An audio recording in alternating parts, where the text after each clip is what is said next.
Hey, I'm Aaron, one of the founders of DeliverThat. I'm John, another founder of DeliverThat. Welcome to the Founders Series. Founders worldwide.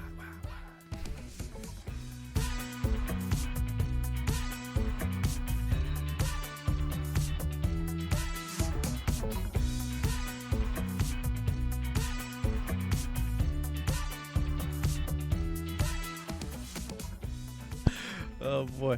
All right, gentlemen, we are back today. We're going to talk a little bit about some work-life balance. That'd be an interesting What topic. work-life balance? The infamous Yeah, work-life I think This is going to be a good one. this could go one of two ways. This might go off the rails. We'll see what happens here, but I like this topic for you guys. And I want to start out, obviously, you guys have been entrepreneurs well before OU Delivery, well before DeliverThat as well. So if you want to start out pre this company, you're more than welcome to. But I thought first question we could pose is when you first started your company or a company maybe, what was the approach to work-life balance? Did you have a plan initially, or did you just figure it out as you went? That wasn't really something I thought about. Same. Never, honestly. It was like you could just go get a job. This is the famous John line. You could always just go get a job. Yeah, well, It's true. That's not wrong. Once we had a degree, there's no risk. Let's just go do it. It's not like we're dumping $1 million in and risking it all. Yeah. I've never thought about work-life balance as Same. like a prerequisite to if I was going to start something. Same. I feel like when we were 19-year-old kids, we were always just ready to do anything. We didn't really get tired, ever. Yeah. We didn't really have a life outside of, I guess you kind of did, right? Yeah, I mean, we had fun in Social college, life, for sure. we played intramural sports. And We did balance it. We graduated. True. Made friends. Very true. New bartenders. So we had fun. Yeah, but you're right though. We never had that discussion of like, hey man, today I've got to make sure I've got this much time for myself. No. I got to watch The Sopranos season 3. Yeah.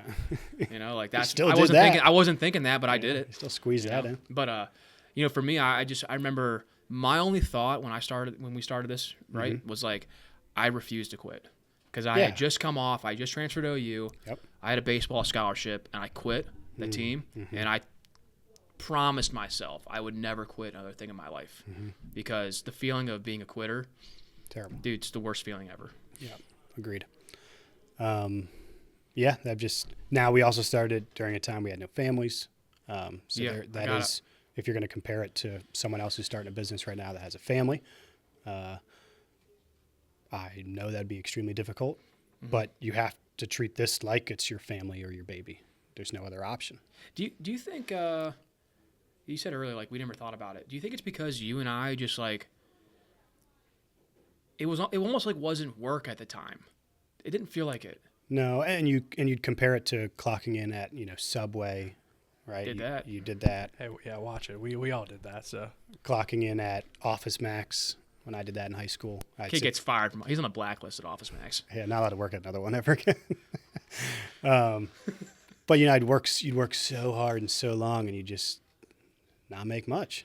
So the opposite was almost worse. Yeah, but what we're probably trying to hear though, like the people listening in is like, because I have gotten this question before. It's like, well, how did you manage? How did you juggle all your time? It's like honestly, like you never turn it off. You're always on. Yeah. And even when you're, taking vacation, man, it's always a thought in your head. You're always, I'm always checking the laptop. I'm always looking at Slack. And is it bad at times? I think it was significantly worse when I was younger, but I didn't have any, there was no other. But we loved it. Yeah, it's like. I wanted to solve problems every single day. Exactly. Still do, right? So that's something I enjoyed doing it. I would rather look at that than just look at Facebook or Instagram. I'd rather just go solve problems in the business. Yeah, I mean, you'd be surprised how much time you actually have in a day. You think it's 24 hours and you have this time, I got to do this. It's like, nah, dude, you have 24 hours in a day. It's how do you spend those hours? Yeah. I mean, obviously you need to sleep and eat, but it's like, so, I mean, yeah, but still work-life balance. We sacrificed a lot, We didn't have the typical college experience, I would say, as you probably would think of two fraternity guys. We did work quite a bit. I would say they were a bit 70, 80, 100-hour weeks. They didn't feel like it, though. Definitely not the typical 20s. Would have been awesome to move to Chicago. Yeah. And make $100 grand, $150 grand right out of college at some finance job. That would have been awesome. And hanging out with all your friends from college. Job security, right? Yep. Job security. No, like our job security is right here. It's like it was ourselves. Yeah. So like, we just definitely sacrificed a lot of things, but now. Do you remember when I met Tori back in 2016? It was right when we graduated. Yep. Okay. Mm-hmm. And your now wife. My wife. Yep. Okay. Mm-hmm. Let me just say that she's my wife. Mother of your child. Mother of my child. Yep. Okay. Hopefully we have plenty more children. Yep. A lot more. 8 more. Maybe. No, but I remember when her and I were dating first, and we weren't even in the catering delivery side yet, and she was getting her master's in public health from Kent State. Because we went to her dorm. I went to her. Yeah, she had like an apartment type thing. Yeah. I don't know what it was, but it wasn't a dorm. We took the mask out there. Ran around. She watched us run around campus. I don't know how she let us back in that apartment. Yeah, that'd be another cool topic. Talk about my first date with her. It was kind of funny. But that's another time. Yeah, definitely. And it's not bad. Let's get some viewers first. Yeah, it's not bad. Yeah. But it's just funny. It's a typical Hoffman move. Right? Cringe. Not cringe. It's funny. No, but I remember her. I'm sitting in her apartment or whatever, and like on my computer, like we have like the master admin look of like deliveries for the day, and we have like I don't know, like 50 deliveries maybe. And I was like, look at this, and she's like, you're doing all of this for that? And I was like, well, one day it's going to pay off. Like one day if I keep my head down and keep working as hard as I do, this is going to work out. And like, because we knew we were solving a problem and you just trusted ourselves. Now, at the same time, man, like it definitely affected some relationships I had with people, her being one of them, like having to always be on my phone, like drop of a hat, get a call, whatever, take a delivery, like. Yep. That was stressful. Like, I don't miss that. Well, everything really came second to the business. Mm-hmm. Everything. So, like, for founders out there who have this desire to make their idea, product, or service work, and, like, you're juggling these things, an honest conversation, man, with the people that, don't understand is what's needed. Mm-hmm. If they understand, like, the passion and drive you have and, like, the relentlessness of, like, you got to make this work, mm-hmm. We didn't have any big morning routines. The routine was, all right, what's the first problem that we have to solve? Yeah, all right, hey, do I gotta drive to Pittsburgh today to take a delivery? Hey, I gotta drive. I gotta go and diffuse a situation with like an owner because one of our drivers showed up without a bag. Like, you know what I'm saying? Like, it was like, constantly felt like you were walking on eggshells. But it was a good thing. It was good to know. Like, it was good. Yeah, I think I appreciate it so much more. Because of how difficult it was. How would you tell people like to manage their work-life balance? Like, what would you give them an example of? I mean, I just never did a good job with it. I always just focused on the work, and health came second. Everything came second. When I was traveling, launching those. You were dwindling away at one point. It was terrible, not working out. I was just like. I remember seeing John because he launched Columbus and I hadn't seen him for like a good bit, and I came back like, dude, what happened?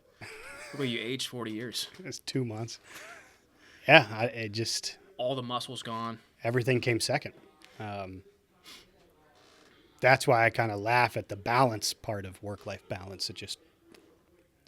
I didn't have any. Like, we didn't go on guys. Like, if you're first off, if you're an entrepreneur, you got to be willing to sacrifice some things, right?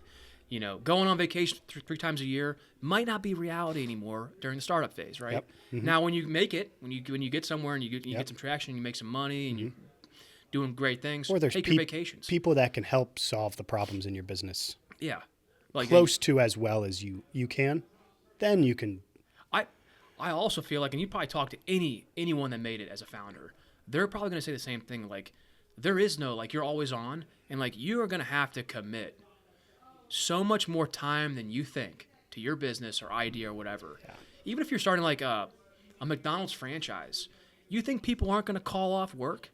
You think you're not going to get called in, or there's not going to be a leak in the building? Like, you think that McFlurry machine's not going to break down? Yeah, don't you buy it broken?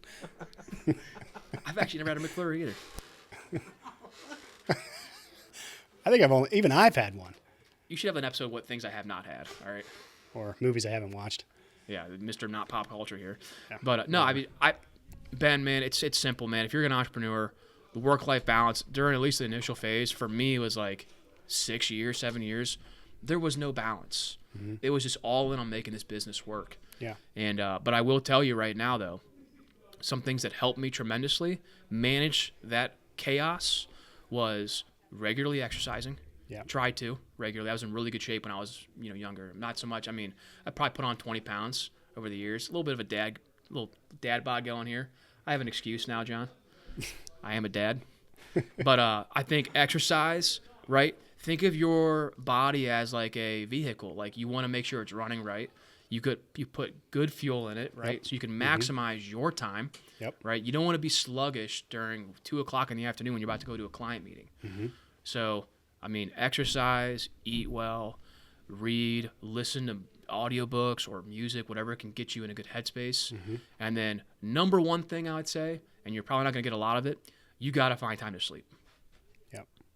And get off social media, get off the apps, get off stuff that wastes your time, and put that time towards something, towards your business. Yep. Yeah.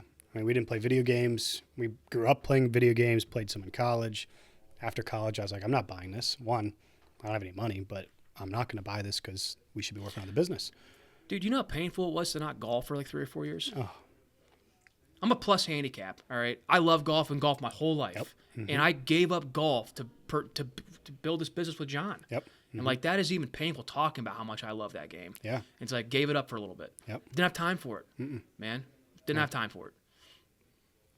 So something you mentioned earlier, Aaron, about like going on vacation and you're still got the laptop pulled up, you're still looking at Slack, still checking emails and stuff like that. Was there a point in this journey where you realized you had to begin to delegate some tasks within this business and you had to start to hire people and bring more folks on to at least even out what you like? You're feeling like you get to a point of burnout or anything like that, or was there a point where you had to start to give up control just to start to get some of that balance back into your work life?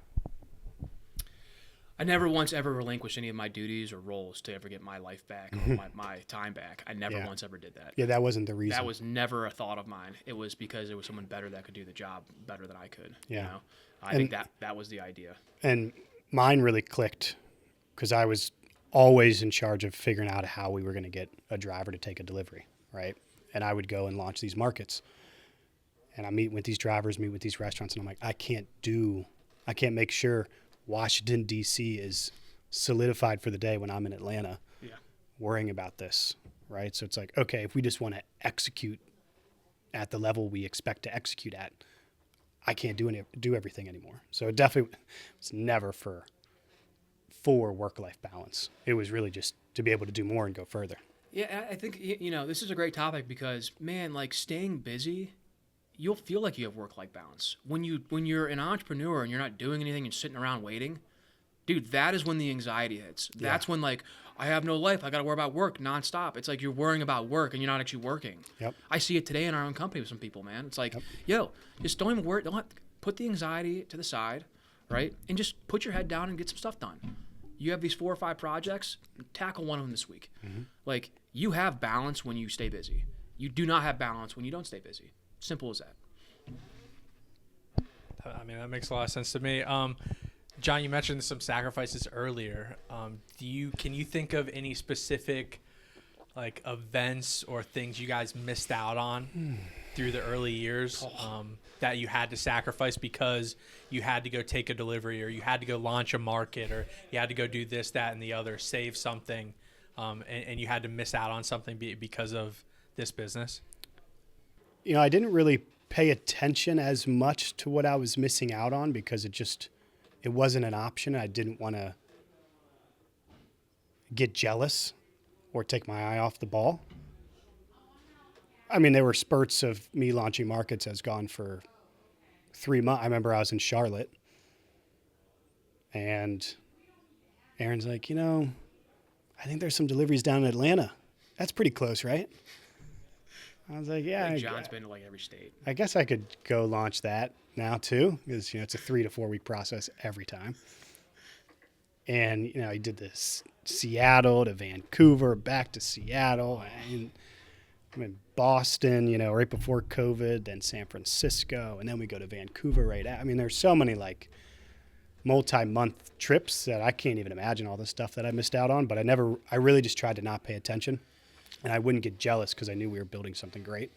I know. I tell you what I missed out on, a lot of like family golf trips that my brothers were going. My dad, like I missed out on those. I missed out on a trip with my mom. Our family town in Roanoke, Virginia, called Kingstown. Remember missing that stuff. All the weekends and times that my buddies would be out at the bars, or like doing stuff and going to visit a friend in Chicago or New York. Like didn't do any of that stuff. Yeah. I missed out. We missed out on so much, man. So much of that stuff because we were just busy grinding, building our business, man. Yep. And probably something that saved me though, Ben, was missing out on a lot of Browns games. Actually that did me a favor, seriously, because what I saw yesterday, the Browns put on, I've never seen more of a disgraceful team in my life. It's only week 1. Doesn't matter. Right? We'll see. Dude, it doesn't matter. It's the same song and dance. It's the Browns. It's the Clowns, whatever you want to call them. Like, they're terrible. So, like, I'd say I missed out on those things, but, like, missing out on the Browns games wasn't the worst thing ever. I know, Aaron, you kind of mentioned some, like, working out, reading, things in terms of, like, a routine to kind of maybe have some downtime outside of work and things like that to keep your mental health afloat. And I think we talked about a little bit of advice early on, but is there any very pointed advice in terms of a work-life balance for an early entrepreneur that you would say you missed out on, or that when you look back you think, like John, you said you didn't really even consider it. It was just kind of like you just went in and did what you had to do because you wanted to. Do you regret not having the work-life balance early on, or obviously maybe you don't because we are here where we are now because of that, but is there any advice you would give to early entrepreneurs about work-life balance? I don't regret anything because I love where we've ended up. Yeah. I think that there's things that I would do differently. I don't think I regret it, though, but there's things that I would say, like, hey, sure. If you want a work-life balance, you want to know what you should do? Seriously? Go raise money. Okay? Go raise money, and that'll at least give you John and I we never raised capital. Okay? We did a small transaction back in 2018 that was more so because him and I didn't pay ourselves, and we had to get money out of the business, so we had an investor come in. But it wasn't like we raised money to build or grow the business. If you want a work-life balance or want to have like a cushion of some sort, you're going to have to really learn how to raise capital and deploy it effectively. So it's a topic we could probably cover as well. Sure. Because we're at the spot now where I think we really understand that. But I agree with that. Because then you can hire a team and you can have a lot of good people around you that are probably better than you. And only thing I'd really dude, stay busy. Stay busy with your business. Stop wasting time on pointless apps and shows. You do that stuff when you have time freedom. Like if you're building a company, you're an entrepreneur and you're a founder, you got to go all in, all the way in. Like, and that means sacrifices, right? Missing, you have a favorite hobby you like to do in this, the summertime. You might not be able to do it as much if you're, a first-time founder. I think I wouldn't sacrifice my health as much. I would have focused much more on working out, playing basketball, doing those things, because I was so much better after I would do that. It's like you get punched all day. You need to give it back. I cannot believe I didn't talk about this. One thing that helped me when I started to actually rely on mentors and advisors to help me, really take what's in my head and, rationalize it, that's when my life started to get a little more organized, right? When I was like, hey, I got a billion things I'm juggling right now. How do I prioritize this? And talking to someone that's been a founder or that's done it before, they can really help you, clear your head, put things on paper. So definitely if you're a first-time founder, surround yourself with a great group of advisors, mentors.